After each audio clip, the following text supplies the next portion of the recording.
നമസ്കാരം. ഡിഫോക്കസ് തുടങ്ങുന്നു. 10 വർഷത്തിനിടെ പൊണ്ണത്തടിക്കാരായ മലയാളികളുടെ എണ്ണം കൂടിയെന്ന ദേശീയ കുടുംബാരോഗ്യ സർവേ. സ്ത്രീ പുരുഷ വ്യത്യാസമില്ലാതെ പൊണ്ണത്തടിക്കാരുടെ എണ്ണം കൂടി വരികയാണ്. സ്ത്രീകളിലാണ് പൊണ്ണത്തടി കൂടുതലെന്നും ഈ സർവേ പറയുന്നു. 2015-16 ദേശീയ കുടുംബാരോഗ്യ സർവേ സംസ്ഥാനത്ത് 15 മുതൽ 49 വയസ്സുവരെയുള്ളവരിൽ നടത്തിയ പഠനത്തിൽ സ്ത്രീകളിലാണ് പൊണ്ണത്തടി കൂടുതൽ 32%, പുരുഷന്മാർക്കിടയിലെ പൊണ്ണത്തടി 29%. ബോഡി വെയ്റ്റ് ഇൻ കിലോഗ്രാം, അതിനെ ഹൈറ്റ്, മീറ്ററിലെ ഹൈറ്റിൻ്റെ സ്ക്വയർ കൊണ്ട് ഡിവൈഡ് ചെയ്യുമ്പോൾ കിട്ടുന്ന ഒരു നമ്പറാണ്. അത് ആക്ച്വലി നമ്മുടെ ഇന്ത്യൻ പോപ്പുലേഷനിൽ ഒരു 18.5-നും ഒരു 25-നും താഴെ നിൽക്കണം എന്നാണ്. പക്ഷേ പലപ്പോഴും ഇതിൽ കൂടുതൽ വരുന്ന ഒരവസ്ഥയാണ് നമ്മൾ അമിതവണ്ണം അല്ലെങ്കിൽ പൊണ്ണത്തടി എന്നൊക്കെ പറയുക. 2005-6 നടന്ന സർവേയിൽ പുരുഷന്മാർക്കിടയിൽ 18% പൊണ്ണത്തടിയെങ്കിൽ 10 വർഷം കഴിഞ്ഞപ്പോൾ പുരുഷന്മാർക്കിടയിലെ പൊണ്ണത്തടിക്കാരുടെ എണ്ണം വലിയ തോതിൽ വർദ്ധിച്ചു. 11% വർധനവ്. സ്ത്രീകൾക്കിടയിൽ 4% വർധനവും. ഹാർട്ട് അറ്റാക്ക് പോലുള്ള അസുഖങ്ങൾ, സ്ട്രോക്ക് പോലുള്ള അസുഖങ്ങൾ പെട്ടെന്ന് വരാനുള്ള സാധ്യത വളരെ കൂടുതലാണ്. പൊണ്ണത്തടിയോടൊപ്പം തന്നെ അമിത രക്തസമ്മർദ്ദം, അതായത് നമ്മുടെ ഹൈ ബ്ലഡ് പ്രഷറും പിന്നെ ഡയബറ്റീസും കൂടെ ഉണ്ടെന്നുണ്ടെങ്കിൽ ഇത് വളരെ മാരകമായ ഒരു കോമ്പിനേഷനിലേക്ക് പോകാം.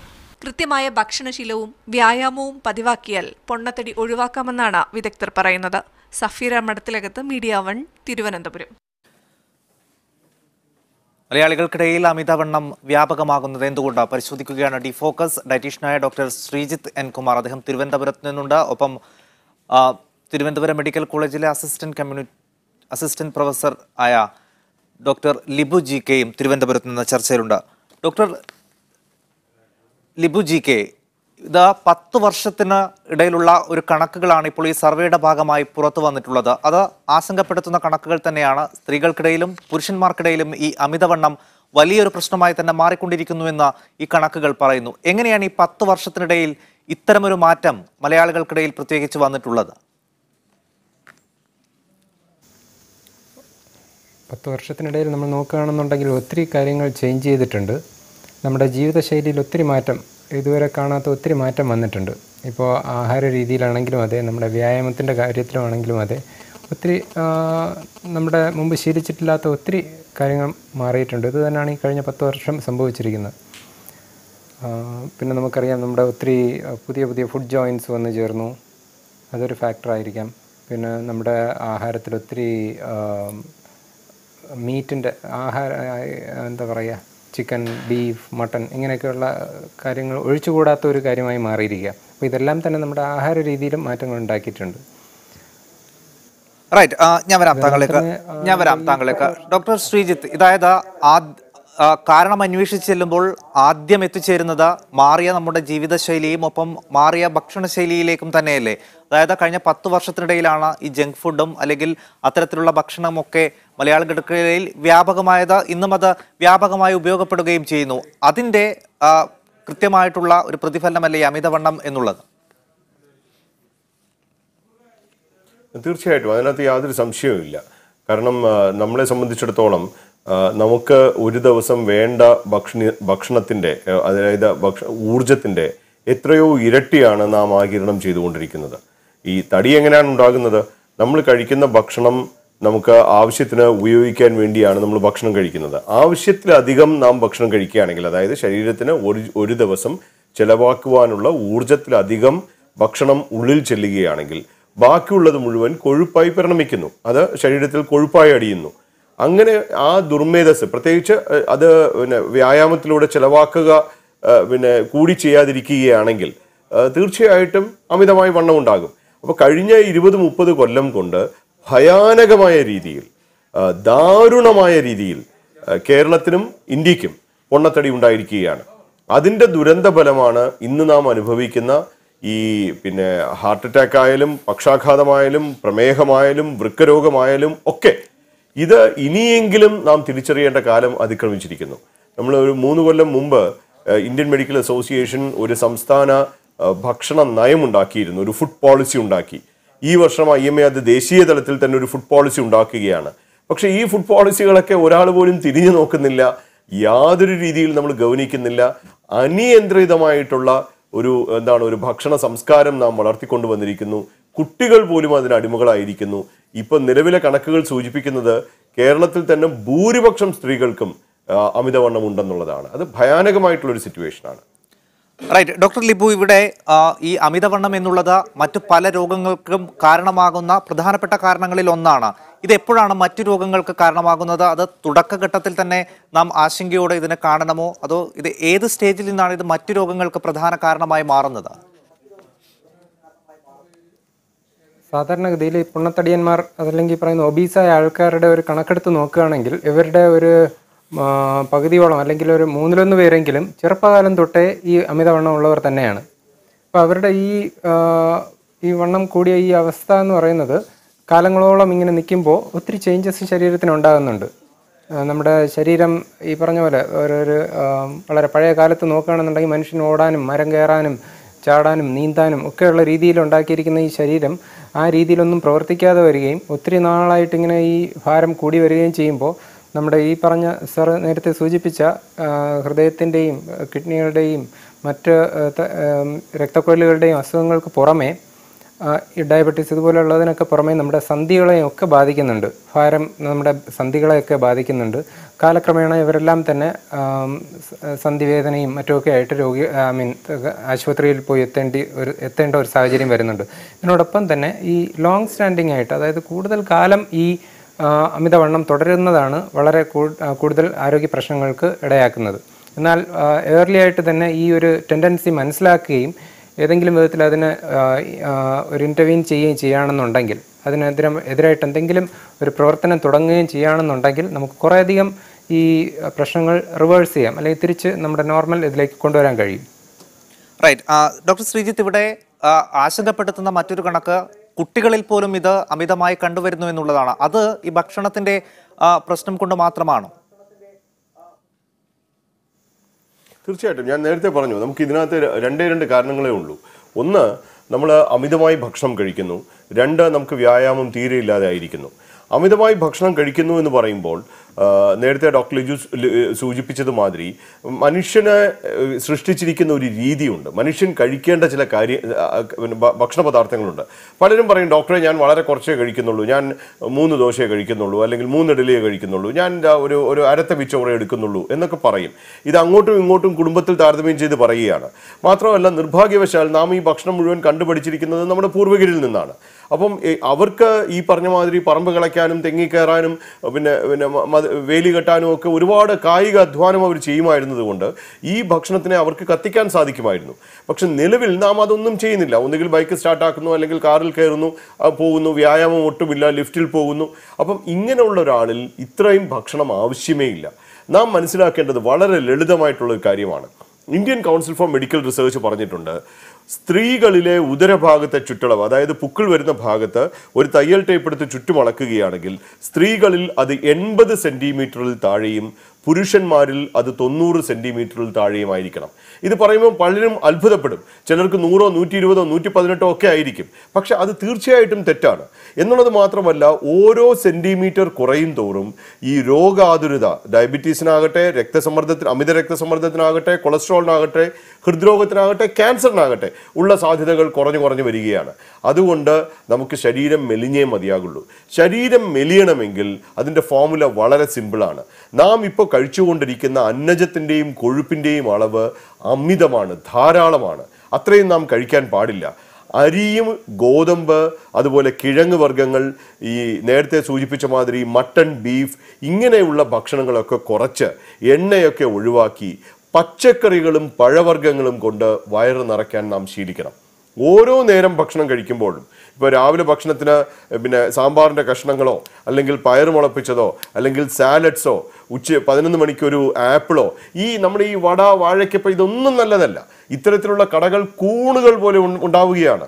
നാം ഓരോ തവണയും നമ്മൾ ചായ കുടിക്കുമ്പോൾ അതിൻ്റെ കൂടെ നമ്മളൊരു വടയോ വാഴയ്ക്കപ്പോ ഉണ്ണിയപ്പോ ഒക്കെ തിന്നുമ്പോൾ അമിതമായിട്ടുള്ള ഊർജ്ജം, അതിന് പകരം നമ്മളൊരു ഫ്രൂട്ട്സിൻ്റെ കൾച്ചർ കൊണ്ടുവരണം. ഞാൻ പറയും, അരിക്ക് 500 രൂപയും മലക്കറിക്ക് 1 രൂപയും കിലോയ്ക്ക് ആക്കണം. ജനങ്ങൾക്കത് മനസ്സിലാകണം. ഇത് ഒരു അവബോധമില്ലായ്മ കൊണ്ട് മാത്രം നാം ക്ഷണിച്ചു വരുത്തുന്ന അസുഖങ്ങളാണ്. അതായത് വലിയ മറ്റു പല കാര്യങ്ങളിലുമൊക്കെ നമുക്ക് വലിയ അവബോധമുണ്ടെങ്കിലും അടിസ്ഥാനപരമായി ഇക്കാര്യത്തിൽ പുതുതലമുറ പോലും അജ്ഞരാണ്, അല്ലെങ്കിൽ അതിന് കൃത്യമായ ബോധവൽക്കരണം അവർക്കും ലഭിക്കുന്നില്ല എന്നാണോ? അതായത് മറ്റു പല വിഷയങ്ങളിലും തിരക്കായിട്ടും ഈ ആഹാരത്തിന്റെ കാര്യത്തിലൊന്നും കൃത്യമായി ശ്രദ്ധിക്കാതെ കിട്ടുന്നതൊക്കെ കഴിക്കുന്ന രീതിയിലേക്ക് ആളുകൾ പോകുന്നതാണ് പ്രധാന പ്രശ്നമായി മാറുന്നത്. അതെ, തീർച്ചയായിട്ടും. അതുകൊണ്ടാണ് ഇപ്പോൾ ഇതിനകത്ത് ഞാൻ അങ്ങനെ മെഡിക്കൽ സമൂഹത്തെ, നമ്മുടെ മാധ്യമങ്ങളെ, നമ്മുടെ പൊതുസമൂഹത്തെ ഒക്കെ നമുക്ക് ഇതിനകത്ത് പഴിചാരേണ്ടി വരും. കാരണം ജനങ്ങൾക്ക് അറിയാൻ താല്പര്യമില്ലാത്തതുകൊണ്ടല്ല, നമ്മളിത് അവർക്ക് പറഞ്ഞു കൊടുക്കുന്നില്ല. അതുകൊണ്ടാണ് ഞാൻ നേരത്തെ പറഞ്ഞത് മാതിരി IMA 3 കൊല്ലം മുമ്പ് ഫുഡ് പോളിസി ഉണ്ടാക്കിയെങ്കിലും നിർഭാഗ്യവശാൽ നമുക്കത് ജനങ്ങളിലേക്ക് എത്തിക്കാൻ സാധിക്കുന്നില്ല. ഇനിയെങ്കിലും നാം ഉണരേണ്ടിയിരിക്കുന്നു. ഇതൊരു വലിയ ദുരന്തത്തിലേക്ക് പോയിക്കൊണ്ടിരിക്കുകയാണ്. ഇനിയെങ്കിലും നാം ഉണർന്ന് നാം ശരിയായ രീതിയിൽ ഭക്ഷണം കഴിക്കാൻ പഠിക്കും. ലോകാരോഗ്യ സംഘടന ഒരു ഫുഡ് പ്ലേറ്റ് പറഞ്ഞിട്ടുണ്ട്. ആ 11 ഇഞ്ചിൻ്റെ പ്ലേറ്റിൽ നമ്മൾ 2ആയി കണക്കാക്കുന്നു. അതിലെ ഒരു ഭാഗത്ത് 40% പിന്നെ ഫ്രൂട്ട്സും 60% പിന്നെ വെജിറ്റബിൾസും നമ്മൾ വയ്ക്കുന്നു. അതിൻ്റെ മറുവശത്ത് അപ്പോൾ ഒരു വശം മുഴുവൻ ഫ്രൂട്ട്സ് ആൻഡ് വെജിറ്റബിൾസ് ആണ്, മറുവശത്തിൻ്റെ പകുതിയോളം മാത്രം ധാന്യങ്ങളും ബാക്കി പകുതിയിൽ പ്രോട്ടീൻസ്, അതായത് മാംസ്യം, അത് ചെറു മത്സ്യങ്ങളാകാം, അല്ലെങ്കിൽ മുട്ടയുടെ വെള്ളയാകാം, അല്ലെങ്കിൽ മാംസകഷ്ണങ്ങളാകാം, പരിപ്പ് പയറുവർഗ്ഗങ്ങളാകാം. അപ്പോൾ ഇങ്ങനെയാണ് ഒരു സമീകൃതമായിട്ടുള്ള ഒരു ഫുഡ് പ്ലേറ്റ് നമ്മൾ ഉണ്ടാക്കുക. ഈ രാവിലെയും ഉച്ചയ്ക്കും രാത്രിയും എപ്പോൾ നാം ഭക്ഷണം കഴിച്ചാലും ഈ രീതിയിൽ കഴിക്കണം. നമ്മളെന്താണ് ചെയ്യുന്നത്? നമ്മൾ 90% ചോറ്, 10% ചമ്മന്തി, അല്ലെങ്കിൽ രാവിലെ മുഴുവൻ ദോശ അല്ലെങ്കിൽ ഇഡലി, പുട്ട്, അതിൻ്റെ കൂടെ വളരെ ചെറുതായിട്ട് എന്തെങ്കിലും ഒരു പ്രോട്ടീൻ. അങ്ങനെയല്ല. ഓരോ തവണ നാം ഭക്ഷണം കഴിക്കുമ്പോഴും സമീകൃതമായി കഴിക്കാനും കഴിയുന്നിടത്തോളം പച്ചക്കറികളും ഫലവർഗ്ഗങ്ങളും കൊണ്ട് വയറ് നിറയ്ക്കുവാനും ശ്രമിക്കുകയാണെങ്കിൽ ഞാൻ നേരത്തെ സൂചിപ്പിച്ച 80-90 എന്ന അളവിലേക്ക് നമുക്ക് വയറ് കൊണ്ടുവരാം, സ്ത്രീകളിലും പുരുഷന്മാരിലും. അങ്ങനെയാണെങ്കിൽ ഈ ഒരുപാട് രോഗങ്ങൾ നമുക്ക് ഒഴിവാക്കാൻ. തീർച്ചയായും. ഡോക്ടർ ലിബു, ഇത്തരത്തിലുള്ള ഒരു അവബോധം ഹോസ്പിറ്റലിൽ വരുന്ന രോഗികൾക്കുണ്ടോ? അതായത് ഇപ്പോൾ ചെറുപ്പക്കാർക്ക് പോലും ഈ അമിതവണ്ണം വലിയ പ്രശ്നമായി മാറുകയാണ്, ഇത് വലിയൊരു ആരോഗ്യ പ്രശ്നമാണെന്നും നിരവധി രോഗങ്ങൾക്ക് കാരണമാകുന്നു എന്നുള്ള ഒരു തിരിച്ചറിവ് ഇന്നത്തെ ആളുകൾക്കുണ്ടോ യഥാർത്ഥത്തിൽ? അത് തിരിച്ചറിവെന്ന് പറയുമ്പോൾ ഞാൻ പറഞ്ഞല്ലോ, നമ്മുടെ ചെറുപ്പകാലം തൊട്ടേ പുഷ്ടി ഉണ്ടാക്കുക, കുഞ്ഞിന് പുഷ്ടി വേണം എന്ന് പറഞ്ഞിങ്ങനെ ആഹാരം കുത്തിക്കയറ്റുക എന്ന് പറയില്ലേ, ആ രീതിയിൽ കൊടുക്കുകയാണ്. പക്ഷേ നമ്മളാരും റിയലൈസ് ചെയ്യുന്നില്ല ഈ ഒരു ടെൻഡൻസി കുഞ്ഞുങ്ങളിൽ അത് ലാസ്റ്റ് ചെയ്യും. ഓക്കെ, അവർ ഫ്യൂച്ചറിൽ ഒബീസായ ആൾക്കാരായി മാറുകയാണ്, അല്ലെങ്കിൽ പൊണ്ണത്തടിയുള്ള ആൾക്കാരായി മാറുകയാണ്. അപ്പോൾ ഇവരെന്തെങ്കിലും ഒരു പ്രശ്നം വരുമ്പോഴായിരിക്കും ആശുപത്രി വരിക, ഇതിൻ്റെ ബുദ്ധിമുട്ടുകൾ എന്താണെന്ന് മനസ്സിലാക്കുക. ആ സമയത്തേക്കും എന്താ പറയുക, ഒരു പർട്ടിക്കുലർ സ്റ്റേജ് കഴിഞ്ഞിട്ടുണ്ടാവും, നമുക്ക് പിന്നെ കൺട്രോൾ ചെയ്യാൻ ഡിഫിക്കൽട്ടാണ്. ഈ അമിതവണ്ണം ഒരു സ്റ്റേജ് കഴിഞ്ഞാൽ തിരിച്ച് മെലിഞ്ഞ് പഴയ രീതിയിലെത്തുക എന്ന് പറയുന്നത് വളരെ ബുദ്ധിമുട്ടുള്ള ഒരു കാര്യമാണ്. നിങ്ങൾ ഇതിപ്പോൾ ഈ ക്ലിപ്സിലൊക്കെ കാണിക്കുന്ന പോലെ തന്നെ പ്രിസ്ക്രൈബ് ചെയ്ത്, അതായത് ഒരു ഡോക്ടർ പറഞ്ഞ ശേഷമാണ് പലരും നടക്കാൻ തുടങ്ങുന്നത് അല്ലെങ്കിൽ ഓടാൻ തുടങ്ങുന്നത്. ഈ രീതിയിലേക്ക് സമൂഹം മാറിയിരിക്കുകയാണ്. എന്നാൽ കുട്ടികൾ പണ്ട് കാലത്ത് അങ്ങനെ ആയിരുന്നില്ല, അവർ കളിച്ച് നടക്കും. ഇപ്പോൾ ഈ എക്സാംസൊക്കെ പണ്ട് നമ്മുടെ കാലത്ത് ഓണപ്പരീക്ഷ, ക്രിസ്മസ് പരീക്ഷ, ഫൈനൽ എക്സാം ഇതായിരുന്നു. ഇപ്പോൾ അവർക്ക് എല്ലാ മാസവും പരീക്ഷ. അപ്പോൾ അവർക്ക് ആർക്കും കുട്ടികൾക്ക് കളിക്കാനായിട്ടൊരു അവസരം കിട്ടുന്നില്ല, അവസരം കൊടുക്കുന്നില്ല. അത് പോരാഞ്ഞിട്ട് കുട്ടികളായിട്ട് കളിക്കാൻ ആഗ്രഹിക്കുന്നുമില്ല, ഫിസിക്കലായിട്ട് ആക്റ്റീവായിട്ട് കളിക്കാൻ ആഗ്രഹിക്കുന്നില്ല. ആ ഒരു സാഹചര്യമാണ് നമ്മൾ ക്രിയേറ്റ് ചെയ്ത് വെച്ചിരിക്കുന്നത്, നമ്മുടെ വീട്ടിലാണെങ്കിലും സ്കൂളുകളിലാണെങ്കിലും. അപ്പോൾ ഇതൊക്കെ മാറേണ്ടിയിരിക്കുന്നു. ഇപ്പോൾ ഒരു ഡോക്ടർ പറഞ്ഞിട്ടല്ല ഒരാൾ നടക്കാൻ തുടങ്ങേണ്ടത്, അവരുടെ ജീവിതചര്യയിൽ എക്സസൈസ്, വ്യായാമം തീർച്ചയായും ഉണ്ടാകേണ്ട ഒന്നാണ്. അപ്പോൾ അത് എപ്പോൾ തുടങ്ങണം എന്നുള്ളത് ഇപ്പോൾ ഒരു ചോദ്യചിഹ്നമായി നിൽക്കുകയാണ്. കാര്യം ഒരു പരീക്ഷ വന്നാൽ, അല്ലെങ്കിൽ ക്ലാസ് ഉണ്ട്, ട്യൂഷനുണ്ട്. പക്ഷേ ഈ പറഞ്ഞ പോലെ ശരീരത്തിന് വ്യായാമം എന്ന് പറയുന്നത് നമ്മുടെ വാഹനത്തിന് ഇന്ധനം എന്നൊക്കെ പറയുന്ന പോലെയാണ്. ഇത് നമുക്ക് കംപ്ലീറ്റ് വണ്ടി ഓടി തീർന്നിട്ട് അടിക്കാവുന്ന, ഞാൻ ഈ തമാശ എവിടെയോ കേട്ടതാണ്, ആക്ച്വലി വളരെ ട്രൂ ആണ്. നമ്മുടെ ശരീരത്തിനെ സംബന്ധിച്ചിടത്തോളം വ്യായാമം എന്ന് പറയുന്നതൊക്കെ ഇന്നോവേറ്റബിൾ ആയിട്ടുള്ള കാര്യമാണ്. വ്യായാമം, ഈ ആഹാരത്തിലെ കൺട്രോൾ, സാറ് പറഞ്ഞു ആഹാരത്തിലെ നിയന്ത്രണം വളരെ പ്രധാനമാണ്. ഇപ്പം നമ്മുടെ ഈ ചോറ് കൂനയ്ക്ക് പിന്നിലിരുന്ന് ചോറ് കഴിക്കുന്ന ആൾക്കാരെയൊക്കെ കണ്ടിട്ടുണ്ടാവും. പക്ഷേ അവരൊക്കെ തന്നെ കഠിനമായി അധ്വാനിക്കുന്നവരാണ്. പക്ഷെ നമ്മുടെ ഈ ഇപ്പോഴത്തെ പുതിയ ജനത എന്ന് പറയുന്നത് അങ്ങനെയല്ല. അവർ ഈ കഴിക്കുന്ന ആഹാരത്തിൻ്റെ ഒരു സിഗ്നിഫിക്കൻറ്റ് പോർഷനും അവരിൽ അക്യുമുലേറ്റ് ചെയ്യുകയാണ് ഫാറ്റായിട്ട്. അതൊന്നും ബേൺ ചെയ്യാനുള്ള വ്യായാമമൊന്നും ആരും ചെയ്യുന്നില്ല. അപ്പോൾ അത് ആ ഒരു എന്താ പറയുക, ഒരു പുതിയ കൾച്ചർ ജനങ്ങളിൽ കൊണ്ടുവരേണ്ടിയിരിക്കുന്നു. ദിവസവും വ്യായാമം ചെയ്യാനുള്ള ഒരു കൾച്ചർ. അത് ഇപ്പോൾ ഈ കൊച്ചു കുഞ്ഞുങ്ങളിലാണെങ്കിൽ ദിവസേന 1 മണിക്കൂറെങ്കിലും കളിക്കണം എന്നാണ്. അരമണിക്കൂറെങ്കിലും കളിച്ചാൽ വലിയ കാര്യമായിരുന്നു. കളിക്കുകയെന്ന് ഞാൻ ഉദ്ദേശിച്ചത് ഫിസിക്കലി ആക്റ്റീവായിട്ടുള്ള എന്തെങ്കിലും ഗെയിംസ്. ഓക്കെ, അതുപോലെ ഈ മുതിർന്നവരിലാണെന്നുണ്ടെങ്കിൽ അരമണിക്കൂറെങ്കിലും ദിവസവും. അപ്പോൾ ഇത്തരത്തിലൊരു വ്യായാമം ചെയ്യുന്ന ഒരു ശീലം ഉണ്ടാക്കിയെടുക്കുക എന്നുള്ളത് വളരെ പ്രധാനമാണ്. ഇപ്പോൾ നമ്മുടെ അമ്മമാരോ വീട്ടിലുള്ളവരോ ഒക്കെ പറയും ഞാൻ ദിവസവും അങ്ങോട്ടും ഇങ്ങോട്ടും ഒത്തിരി കാര്യങ്ങൾ ചെയ്യുന്നു എന്ന്. പക്ഷേ അതൊരു വ്യായാമമായി മാറുന്നില്ല. വ്യായാമത്തിന് വേണ്ടി എഫേർട്ട് ഇട്ട് തന്നെ ചെയ്യേണ്ടതായിട്ടുണ്ട്. തീർച്ചയായും അത്തരത്തിലുള്ള ശീലങ്ങൾ നമ്മൾ ഉണ്ടാക്കിയെടുത്തേ തീരും. ഡോക്ടർ ശ്രീ, താങ്കൾ നേരത്തെ സൂചിപ്പിച്ചതുപോലെ കർശനമായ ആഹാര നിയന്ത്രണം ഒക്കെ വളരെ പ്രധാനപ്പെട്ടത് തന്നെയാണ്. പക്ഷേ ഇന്നത്തെ നമ്മുടെ കാലഘട്ടത്തിൽ അത് എത്രമാത്രം സാധ്യമാണ്? കാരണം പഴയ കാലമല്ല, സമൂഹം അതിനനുസരിച്ച് മാറിയിട്ടുണ്ട്, നമ്മുടെ വിപണികൾ മാറിയിട്ടുണ്ട്, ജീവിത സാഹചര്യങ്ങളൊക്കെ മാറിയിട്ടുണ്ട്. അപ്പോൾ കർശനമായ ഒരു ആഹാര നിയന്ത്രണം എന്നുള്ളത് ഇന്നത്തെ സമൂഹത്തെ സംബന്ധിച്ചിടത്തോളം എത്രമാത്രം എളുപ്പമാണ്?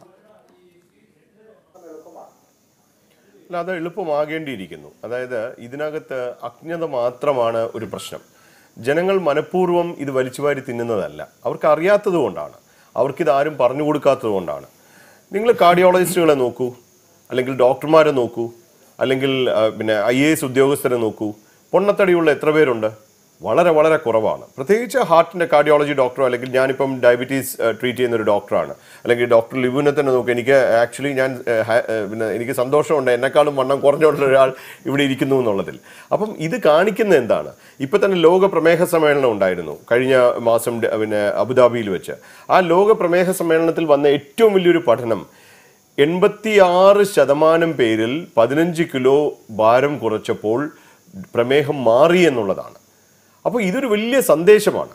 ഈ സന്ദേശം ജനങ്ങളിലേക്ക് എത്തണം. വയറ് നിറയ്ക്കണ്ട എന്നല്ല പറയുന്നത്, വയറ് നിറയ്ക്കാം, പക്ഷേ വയറ് നിറയ്ക്കേണ്ട സാധനങ്ങൾ കൊണ്ട് വയറ് നിറയ്ക്കുക. അതെന്താണ്? പച്ചക്കറികളും പഴവർഗ്ഗങ്ങളും. പച്ചക്കറികളും പഴവർഗ്ഗങ്ങളും യഥേഷ്ടം കഴിക്കുക. ഈ പാക്കറ്റിലുള്ള ഫുഡ്, പ്രോസസ്ഡ് ഫുഡ് കഴിയുന്നതും ഒഴിവാക്കുക, അത് വേണ്ടെന്ന് വെക്കുക. ഡോക്ടർമാരും അത് കഴിക്കുന്നില്ല, ഞാനത് കഴിക്കുന്നില്ല. എൻ്റെ ബ്രേക്ക്ഫാസ്റ്റ് എന്ന് പറയുന്ന ഒന്നുകിൽ സാമ്പാറിൻ്റെ കഷ്ണങ്ങളോ, അല്ലെങ്കിൽ അതിൽ ദോശയിടലി ഒന്നുമില്ല, ചിലപ്പോൾ ഒരു അരദോശ അല്ലെങ്കിൽ ഒരു ദോശ കഴിച്ചാലായി. അല്ലെങ്കിൽ മിക്കവാറും ഞാൻ കഴിക്കുന്നത് പയർ മുളപ്പിച്ചതിനകത്ത് പിന്നെ ടൊമാറ്റോയും ഉള്ളിയും അരിഞ്ഞിട്ടുള്ള സ്പ്രൗട്ട്സ് സാലഡ്സ് ആണ് ഞാൻ ബ്രേക്ക്ഫാസ്റ്റ് ആയിട്ട് എടുക്കുന്നത്. ഇടനേരങ്ങളിൽ സ്നാക്കായിട്ട് ഫ്രൂട്ടാണ് എടുക്കുന്നത്.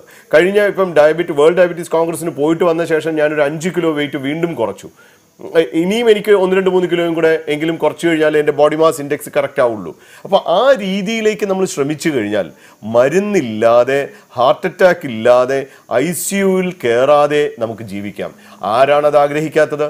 അതുമല്ല, പിന്നെ നമുക്ക് നോക്കുകയാണെങ്കിൽ ഇപ്പോൾ ഡെവലപ്ഡ് രാജ്യങ്ങൾ, നമ്മളിപ്പോൾ ഇന്ത്യ എന്ന് പറയുന്നത് ഇപ്പോൾ പാശ്ചാത്യ രാജ്യങ്ങളിൽ ഒരു 20-30 കൊല്ലം മുമ്പുണ്ടായിരുന്ന ഒരു സംസ്കാരമാണ് ഇന്ന് ഇന്ത്യയിലെത്തിയത്.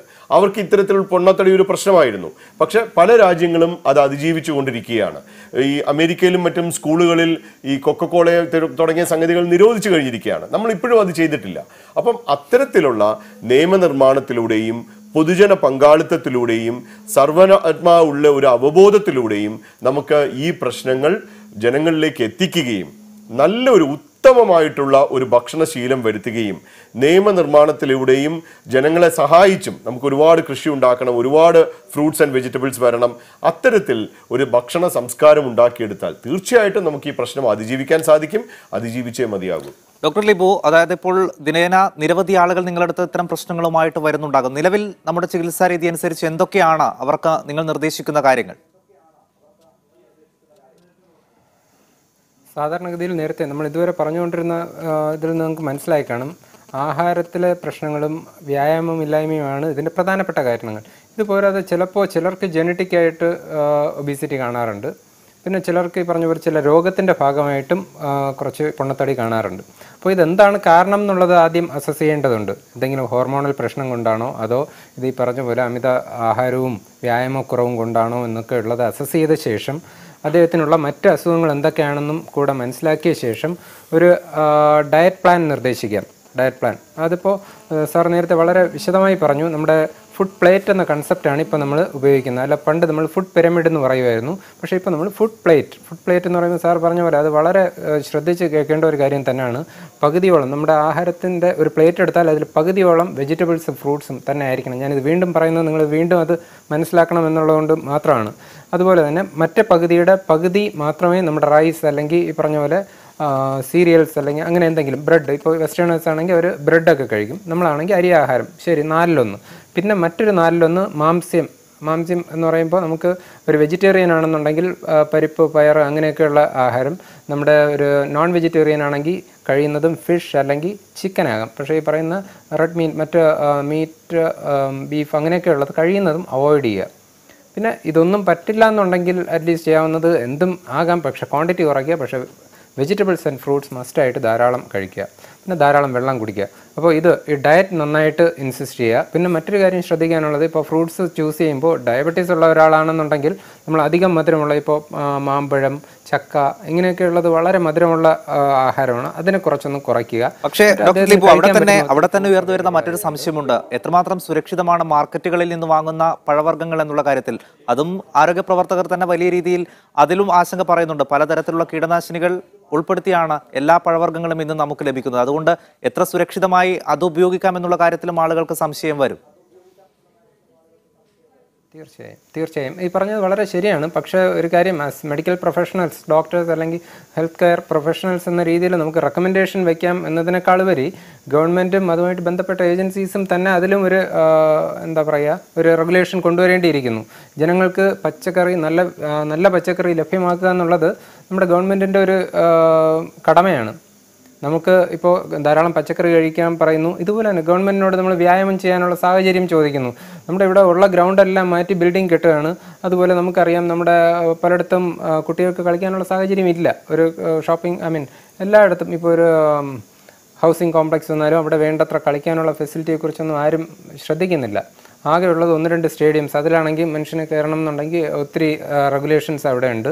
പിന്നെ നമുക്ക് നടക്കാനാണെന്നുണ്ടെങ്കിൽ ഇപ്പോൾ കനകക്കുന്നും ഈ പറയുന്ന മ്യൂസിയവും അല്ലാതെ മറ്റൊരു സ്ഥലമില്ല. എവിടെയെങ്കിലും പോയാൽ റോഡിലും നമ്മുടെ സ്ട്രീറ്റിൽ ഓടാനുള്ള സൗകര്യം അങ്ങനെ ഒന്നും പ്രൊവൈഡ് ചെയ്യുന്നില്ല. അപ്പോൾ അവിടെയൊക്കെ വേണ്ട റെഗുലേഷൻ ഗവൺമെൻറ്റായിട്ട് ചെയ്യേണ്ടിയിരിക്കുന്നു. അപ്പോൾ ഞാൻ പറഞ്ഞു വന്നത്, ഒന്ന് വ്യായാമം അഡ്വൈസ് ചെയ്യാം. വ്യായാമം പറയുമ്പോഴും അദ്ദേഹത്തിൻ്റെ അപ്പോഴുള്ള രോഗാവസ്ഥ അല്ലെങ്കിൽ എത്രമാത്രം പൊണ്ണത്തടിയുണ്ട് അതിന് പറ്റുന്ന രീതിയിലുള്ള വ്യായാമം ചെറിയ രീതിയിൽ തുടങ്ങി ഗ്രാജുവലായി കൂട്ടി ഒരു 1 hour, ഹാഫ് ആൻ അവർ എങ്കിലും വേണ്ട ഒരു മീഡിയം ഇൻറ്റൻസീവ് ആയിട്ടുള്ള വ്യായാമം ചെയ്യുന്ന രീതിയിലേക്ക് അവരെ എത്തിക്കുക എന്നുള്ളതാണ് നമുക്ക് ചെയ്യാവുന്നത്. പിന്നെ അതിലും കൂടുതലായിട്ട് വ്യായാമം ചെയ്യാൻ അവർ സമയം കണ്ടെത്തിയാൽ അത് അവർക്ക് കൂടുതൽ ഗുണകരമാകത്തേ ഉള്ളൂ. അപ്പോൾ ആഹാരവും വ്യായാമവും ഇത് തന്നെയാണ് പ്രധാനം. തീർച്ചയായും ഡോക്ടർ ശ്രീജിത്ത്, ഇവിടെ പല ആളുകളും പറഞ്ഞു കേട്ടിട്ടുണ്ട്, അതായത് ഞങ്ങൾ കുറേ നാളുകളായി ഇതിന്റെ മരുന്ന് ഉപയോഗിക്കുന്നു, പക്ഷേ ഇതിലൊന്നും ഒരു കുറവ് വരുന്നില്ല എന്ന്. അതായത് ഇത് വളരെ പെട്ടെന്ന് കുറയ്ക്കാൻ കഴിയുന്ന ഒരു സാഹചര്യമല്ല. പക്ഷേ ഡോക്ടർമാരുടെ അടുത്ത് വരുന്ന ആളുകൾക്ക് ഇത് വളരെ പെട്ടെന്ന് കുറയണമെന്നുള്ള ഒരു ടെൻഡൻസിയും അത് കുറയാതിരിക്കുമ്പോൾ ഈ ചികിത്സയിൽ നിന്ന് തന്നെ മാറിപ്പോകുന്നൊരു പ്രവണതയും കണ്ടുവരുന്നുണ്ട്. ഇപ്പോഴും അത് അതേ രീതിയിൽ തന്നെ തുടരുന്നുണ്ടോ?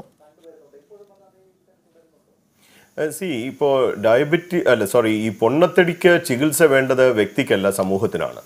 കാരണം ഈ പൊണ്ണത്തടി ഉണ്ടായിക്കൊണ്ടിരിക്കുന്നത് നമ്മുടെ സാമൂഹ്യ ചുറ്റുപാട് അങ്ങനെ ആയതുകൊണ്ടാണ്. ഈ ബറോട്ട ഇല്ലാത്ത, ബീഫ് ഇല്ലാത്ത ഏത് ഹോട്ടലാണ് കേരളത്തിലുള്ളത്? ഈ പയറ് മുളപ്പിച്ച കിട്ടുന്ന ഏത് ഹോട്ടൽ കേരളത്തിലുണ്ട്? അപ്പോൾ ഈ സാഹചര്യങ്ങൾ മാറണ്ടേ? നമുക്കിപ്പോൾ ഈ പറഞ്ഞ മാതിരി പലരും പറയും, ഡോക്ടറെ ഞാൻ ഹോസ്റ്റലാണ്, ഞാൻ ഹോട്ടലിൽ നിന്ന് കഴിക്കുന്നു, അവിടെ പോയി ഈ പറയുന്ന സാലഡ്സോ അല്ലെങ്കിൽ ഫ്രൂട്ട്സോ വെജിറ്റബിൾസോ വല്ലതും അവർക്ക് കിട്ടുമോ? വീട്ടിൽ തന്നെ ആണെങ്കിലും ഇത്തരം കാര്യങ്ങൾ നമ്മൾ ശ്രദ്ധിക്കുന്നുണ്ടോ? അപ്പോൾ അതുകൊണ്ടാണ് നമുക്ക് ആദ്യമായി വേണ്ടത് ഒരു ഭക്ഷണ നയമാണ്. അത് ഞാൻ ഈ പറഞ്ഞ മാതിരി IMA നയമുണ്ടാക്കിയിട്ടുണ്ട്. ഈ വർഷം ദേശീയ തലത്തിൽ തന്നെ ഉണ്ടാക്കുന്നുണ്ട്. അത് സർക്കാരും കൂടി ചേർന്നിരുന്നു കൊണ്ട്, സർക്കാരിൻ്റെ വിവിധ വകുപ്പുകൾ ഒരുമിച്ചിരുന്നു കൊണ്ട് ഈ ഭക്ഷണ നയം വളരെ ചിന്തിച്ച് എല്ലാവരുമായി ചർച്ച ചെയ്ത് ഒരു നയം രൂപീകരിക്കുകയും അതേ തുടർന്ന് ഈ നയം നാം ഇംപ്ലിമെൻ്റ് ചെയ്യുകയും വേണം. അല്ലാതെ ഇത് നമുക്കിപ്പോൾ മരുന്ന് കൊണ്ടോ അല്ലെങ്കിൽ ഓപ്പറേഷൻ കൊണ്ടോ, സർജറി നല്ലതാണ്, ബാരിയാട്രിക് സർജറി എന്നൊരു ഓപ്പറേഷൻ ഉണ്ട്. ആ ഓപ്പറേഷൻ ചെയ്യുകയാണെങ്കിൽ 30-40 ഒക്കെ കിലോ വെയിറ്റ് കുറയ്ക്കാൻ പറ്റും. പക്ഷേ 2-3-4 ലക്ഷം കൊടുത്തിട്ട് എത്ര പേർക്ക് നമുക്ക് ഓപ്പറേറ്റ് ചെയ്യാൻ സാധിക്കും? അല്ലെങ്കിൽ ഇതിൻ്റെ ഗുളികകൾ വളരെ വിലയുള്ള ഗുളികകളാണ്. അപ്പോൾ ഇത് ചികിത്സയല്ല. ഇത് ചെയ്യേണ്ടത്, ചികിത്സ വേണ്ടത് സമൂഹത്തിനാണ്. ആ ചികിത്സ വേണ്ടത് ഭക്ഷണ നയത്തിലൂടെയാണ്. അതുപോലെ നേരത്തെ ഡോക്ടർ ലിബു പറഞ്ഞ മാതിരി എക്സസൈസ്, ഞാൻ പറയും നമ്മൾ സൈക്കിൾ തിരിച്ചു കൊണ്ടുവരണം. സൈക്കിൾ നഷ്ടപ്പെട്ടതാണ് നമ്മുടെ താങ്കൾ സൂചിപ്പിച്ചതുപോലെ വ്യക്തിക്കല്ല സമൂഹത്തിന് തന്നെ ചികിത്സ നൽകേണ്ട ഒരു സന്ദർഭമാണ് ഇതുള്ളത്. വളരെ നന്ദി ഡോക്ടർ ശ്രീജിത്ത്, ഒപ്പം ലിബു ഈ വിഷയത്തിൽ പ്രതികരിക്കാൻ എത്തിയതിന്. ഡിഫോക്കസ് സമാപിക്കുന്നു. ഇടവേളയ്ക്ക് ശേഷം ഷോമോളുമായി അഞ്ജിത ഷോ ഉണ്ടാകും.